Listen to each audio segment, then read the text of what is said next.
All right, let's get into it. Today, we're prying open a cabinet of cosmic curiosities. We're going to pull back the curtain on some of the universe's most astonishing, bizarre, and, well, just downright mind-bending secrets. Get ready, because this is going to shift how you see things. So, what if everything you think you know about space is just scratching the surface? I mean, that's not just a cool quote, it's the absolute truth.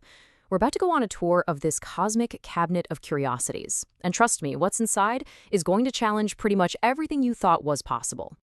Okay, so where do we even begin? Let's start with something that sounds familiar. Planets. But listen, these are not the planets you learned about in school. These are something else entirely. Just imagine this for a second. A planet, twice the size of Earth, but it's made of solid diamond. I know, it sounds like something straight out of a movie, right? A treasure chest the size of a world? But this place, it's real. It's called 55 Cancri E, and it is one of the most extreme places we have ever found. So what's the deal with this place? Well, it all comes down to its chemistry.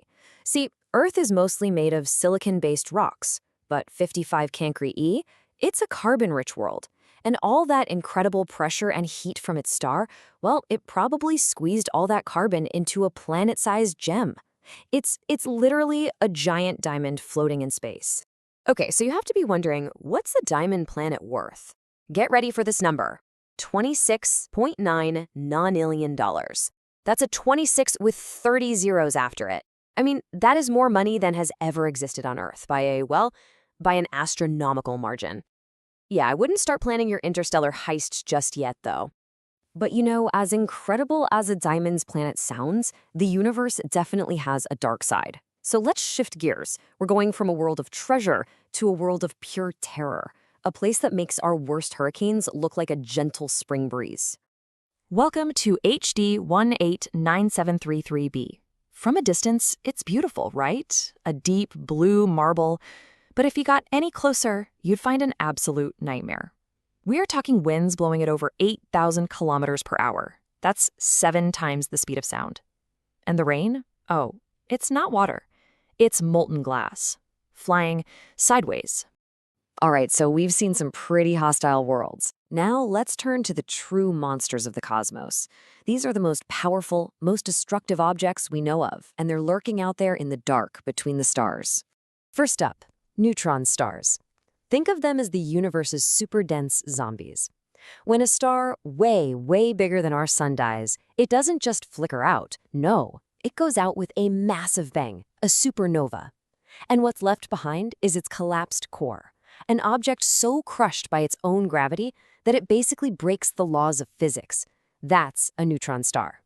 Just try to wrap your head around this. A single teaspoon. One little spoonful of neutron star stuff would weigh more than the entire human population combined. Seriously. And look at this comparison right here. It really puts it into perspective. That one tiny teaspoon completely dwarfs the weight of every single person on Earth. The density is it's something our brains aren't built to understand. So if neutron stars are the monsters, black holes are the elder gods of the cosmos.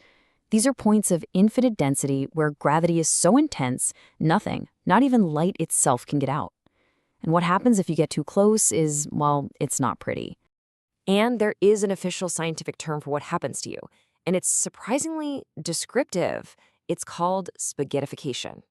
The gravity at your feet would be so much stronger than the gravity at your head that you'd be stretched, elongated, and just ripped apart atom by atom, like spaghetti. Okay, but here's the thing. As powerful as these monsters are, there's still things we can, detect. The truly mind-bending part is that the most dominant forces in the entire universe are completely invisible to us. So, what if I told you that everything we can see, every star, every planet, every galaxy, is just a tiny, tiny fraction of what's actually out there? This isn't just a theory, it's one of the most profound and frankly humbling discoveries in all of science. Everything we've ever seen through our telescopes, it's just the tip of the cosmic iceberg. And the numbers here are just staggering. Take a look. The normal matter that makes up you, me, the Earth, the stars, everything, that's only about 5% of the universe. The other 95%, It's a mix of two things we don't really understand. Dark matter, which is like the invisible cosmic glue holding galaxies together, and dark energy. So, if dark matter is the glue, what does this even more mysterious dark energy do? Well, it turns out it's the engine that's deciding the ultimate fate of everything. Dark energy acts like a kind of anti-gravity. It's pushing space itself apart. So not only is the universe expanding, but because of dark energy, that expansion is actually getting faster and faster every single second. It's like a runaway train with no brakes. Okay, so after all that, bizarre worlds, cosmic monsters, invisible forces, it's pretty easy to feel small, right? So let's just lean into that feeling for a minute and get a real sense of our scale in all this. Take a look at that number. That's a 1 with 24 zeros after it. 1 septillion. That is our best guess for how many stars are in just the part of the universe we can see. Now, to put that number into perspective, there are more stars in our observable universe than there are grains of sand on every single beach on planet Earth. Just stop and think about that.